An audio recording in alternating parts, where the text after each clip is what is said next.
Hello, hello, hello, c'est Cyrus. Et on est là pour débriefer le match Benfica contre Inter Milan, comptant pour la 5e journée de Ligue des Champions. Match à rebondissement, match de malade mental, match à deux visages, clairement. Tout d'abord, pour remettre les choses dans son contexte, l'Inter prépare un match extrêmement important contre Naples ce dimanche. Inzaghi a opéré un turnover total, c'est-à-dire 11 remplaçants, bon, hormis Acerbi qui est globalement titulaire, mais hormis lui et De Vrij, parce qu'il y a deux défenseurs du coup out de ce fait, De Vrij est de nouveau titulaire, mais sinon Odero, Bisek, Carlos Augusto, Klaassen, Aslani, Fratesi, Darmian, Sanchez, Arnautovic ne sont pas des titulaires. Ce sont des joueurs qui ont plus ou moins du temps de jeu, mais qui sont plutôt remplaçants. Benfica qui vient avec globalement son effectif, son 11 de départ habituel. L'Inter cueillit à froid d'entrée. L'Inter pas dans le match. Pas dans le match et sur une action, très belle action du Benfica, sur un débordement de la part de Benfica. Leur attaquant Tengstedt, je vais dire ça, excusez-moi de la prononciation, excusez-moi, les Danois, c'est pas contre vous, je sais peut-être pas bien le prononcer, mais Tengstedt a fait une belle passe pour João Mario. João Mario qui donc ancien interiste, qui ouvre la marque 1-0. Quelques minutes plus tard, suite à une boulette d'Aslani qui perd la balle à l'entrée de la surface, récupération haute, passe pour João Mario. João Mario offensif aggrave la marque 2-0. 20 minutes plus tard, sur un autre centre, Bisek, cette fois-ci, fait une grosse erreur en étant trop loin de João Mario. Donc la balle, et Odero également ne calcule pas très bien la trajectoire, c'est-à-dire qu'il est trop statique, il est trop passif. João Mario traîne. 3e but, 3-0, sur une deuxième passe décisive de Tengstedt. Benfica mène logiquement 3-0 à la mi-temps.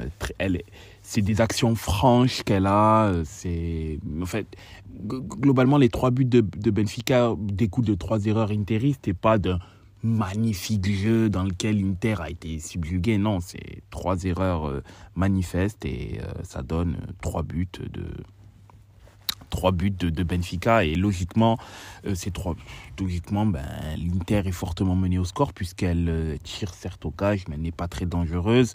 On voit bien qu'il y a pas d'automatisme entre le 11.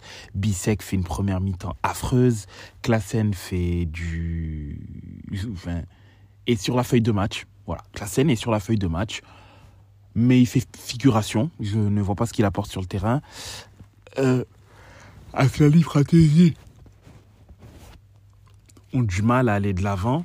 Darmian, Carlos Augusto, c'est pas très fort. Et les deux attaquants ont du mal. Et Odero, il est aux fraises pour... à part sur le dernier but, globalement, il est lâché par il est lâché par les erreurs de ses coéquipiers. Benfica mène 3-0. On se dit, bon, dans ma tête, je me dis, bon, Inzaghi, s'il te plaît, est-ce que tu peux faire des changements ? J'entends bien qu'il y a un turnover à effectuer parce que Naples arrive ce week-end, mais le but est quand même de ne pas se prendre une raclée, une branlée. Donc, ça serait bien aussi de faire un minimum bonne figure, quand même. Et donc, les changements n'arrivent pas tout de suite, à ma grande surprise. Mais en seconde mi-temps, dès le début de la mi-temps, on voit qu'il y a directement un changement de mentalité, un changement dans l'attitude de la part des joueurs interistes qui se traduit très vite par un but dès la 51e minute d'Arnautovic sur une belle tête décroisée de Bisek dans lequel la défense de Benfica était assez passive, je trouve, pour avoir laissé Arnautovic tout seul. Arnautovic qui était d'ailleurs pas hors jeu. Donc le but a été normalement accepté. Tout à fait normal qu'il n'y ait pas hors jeu. Quelques minutes plus tard, sur un magnifique centre d'Acerbi Fratesi, mais une merveille de volée pour réduire la marque par 3-2. Match relancé complètement. C'est à ce moment-là qu'Inzaghi décide de faire ses changements, notamment Cuadrado, Thuram, Barella. Bon, je ne comprends pas pourquoi Klaassen joue 68 minutes. Enfin, il a été sur le terrain pendant 68 minutes. Je ne peux pas dire qu'il a joué 68 minutes, mais bon, on va dire qu'il a été là. Arnautovic, qui n'a pas bien sûr 90 minutes dans les jambes, donc est sorti. Est logiquement sorti, mais a mis son petit but de ce fait. Ça reste un match correct de sa part. Et Darmian, qui a été remplacé par Cuadrado qui a besoin justement d'avoir du temps de jeu. Étant donné qu'il a été longtemps absent. De Vrij, à ma surprise, va sortir pour Di Marco. Je pensais beaucoup plus à éventuellement Carlos Augusto qui allait être un poste pour poste. D'ailleurs, Thuram, quelques minutes après son entrée, provoque un penalty que Sanchez transforme. 3-3, égalité. Le match est donc plus que relancé. Le Benfica fait également des changements. Sanchez va sortir pour Lautaro Martinez. Lautaro Martinez qui va s'illustrer en s'embrouillant un petit peu avec Coxou. Ils se cherchent les deux, mais bon, rien de méchant. Antonio Silva qui va prendre un rouge direct sur un tackle pas du tout maîtrisé sur Barella et même très dangereux parce qu'il aurait pu lui casser la cheville concrètement. Vu comment son pied droit a attrapé la cheville de Barella, cheville qui a tourné au passage. 9 minutes de temps additionnel qui n'ont pas suffi à départager l'Inter, qui aurait pu gagner sur le poteau de Barella suite à un magnifique centre en retrait de Di Marco. Malheureusement, ça fait poteau. L'Inter n'a pas pu mettre le 4e but. Mais entre la première et la seconde mi-temps, on peut voir en fait, il y a eu 2 matchs. Le Benfica était quand même... Attention, le Benfica était quand même intéressant en seconde mi-temps. Mais l'Inter a été clairement plus entreprenante, plus mordante. L'Inter a joué à son niveau. Globalement, il joue à son niveau. Après, il y a un gap en effet entre les remplaçants et les titulaires. Ça, je suis tout à fait d'accord là-dessus. Mais l'Inter a haussé le niveau de jeu. Je pense que certains joueurs, notamment Bissek, qui est passé d'une première mi-temps affreuse à une deuxième mi-temps très aboutie, où il fait 2-3 retours défensifs extrêmement importants en seconde mi-temps. Et il est également passeur décisif pour le but d'Arnautovic, du 3-1, pardon. Ça a montré qu'il y a eu clairement un changement de mentalité. L'Inter avait plus de mordants, même au milieu de terrain. Sauf Klaassen qui a été inutile du début à la fin. Mais sinon, globalement, il y a eu vraiment une très très belle réaction. Et ça, c'est très intéressant. On a pu voir qu'il y a eu une réaction d'orgueil de la part de ce groupe de champions. Et heureusement, puisque d'une part, ça permet à l'Inter d'être toujours au contact pour la première place, qui donc se jouera la prochaine journée contre la Sociedad à domicile, d'ailleurs, si effectivement, oui, le 12 décembre à domicile. Et également, ça permet de donner une option non négligeable à Salzbourg pour se qualifier pour la Ligue Europa, tout simplement. Puisque Salzbourg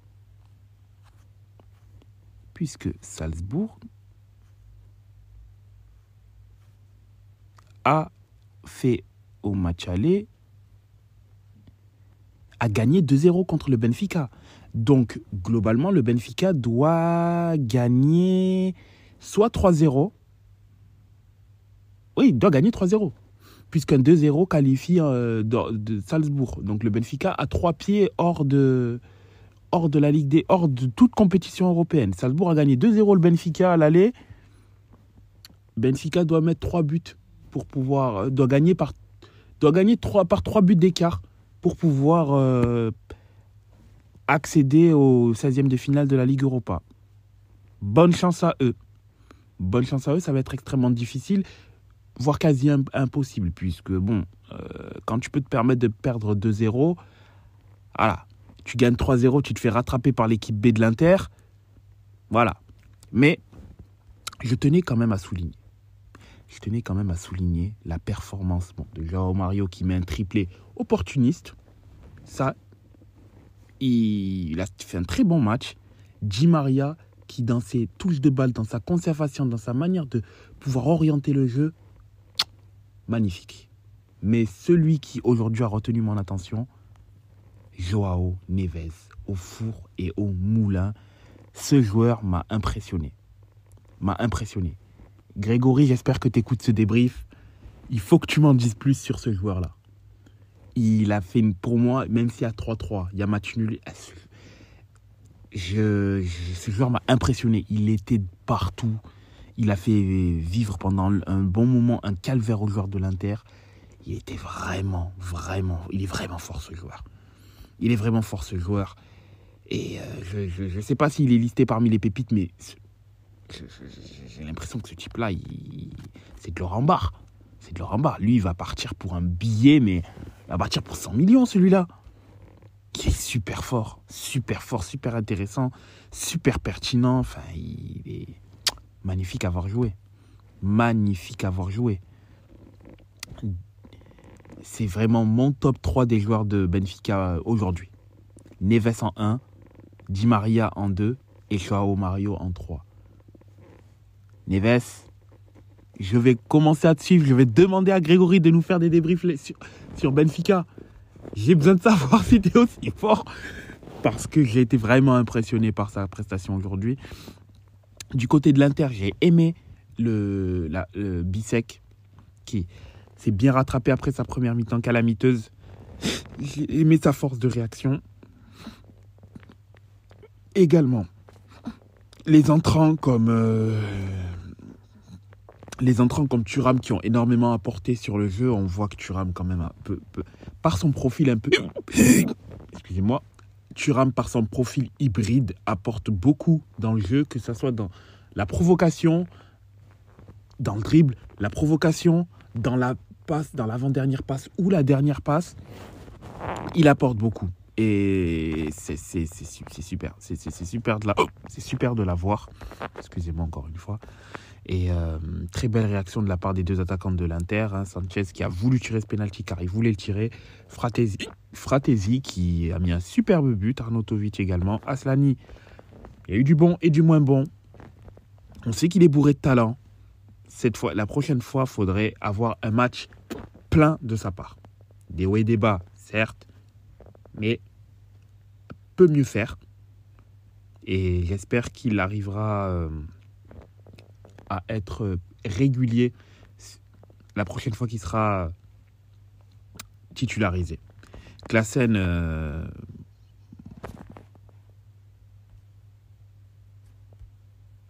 je ne vois pas Klaassen, j'espère qu'il va s'améliorer parce que là, il a fait un match très insipide. Et s'il continue ainsi, je ne vois pas en quoi il risquerait d'avoir encore du temps de jeu. Du moins, je ne vois pas ce que Sensi a de moins que lui. Donc, il faut s'améliorer. Améliore-toi un peu, beaucoup. On sait que ton séjour à l'Inter t'a permis de retrouver tes cheveux. Donc, maintenant, retrouve ton jeu, s'il te plaît. Merci. Odero, je lui en veux pas sur les 3 buts, hormis le dernier. Hormis le deuxième, qui est... Non, le troisième est lié à une faute de Bissek aussi. Hormis le troisième, il ne peut rien sur les 2 premiers. Mais il a fait une très belle parade sur la frappe de Di Maria également en seconde mi-temps. Excusez-moi, j'ai le hockey. Sur la frappe de Di Maria. Et voilà. Donc, c'était Cyrus. Débrief du match de l'Inter contre le Benfica.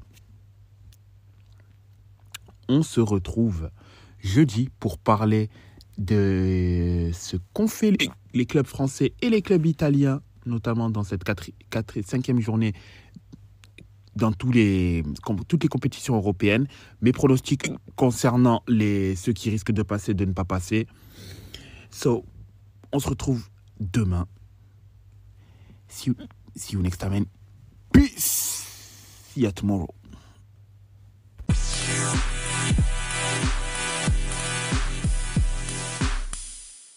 Yo les gars, si vous souhaitez avoir des maillots de qualité livrés rapidement à prix compétitif, n'hésitez pas, foncez chez notre partenaire maxikit.com. Avec le code LTR, vous aurez 15% de réduction sur votre commande. Donc n'hésitez pas, si vous êtes fan de foot, que vous souhaitez agrandir votre collection de maillots ou que vous en avez marre de payer des maillots de football trop chers, n'hésitez pas, foncez chez notre partenaire maxikit.com avec le code LTR, vous aurez 15% de réduction.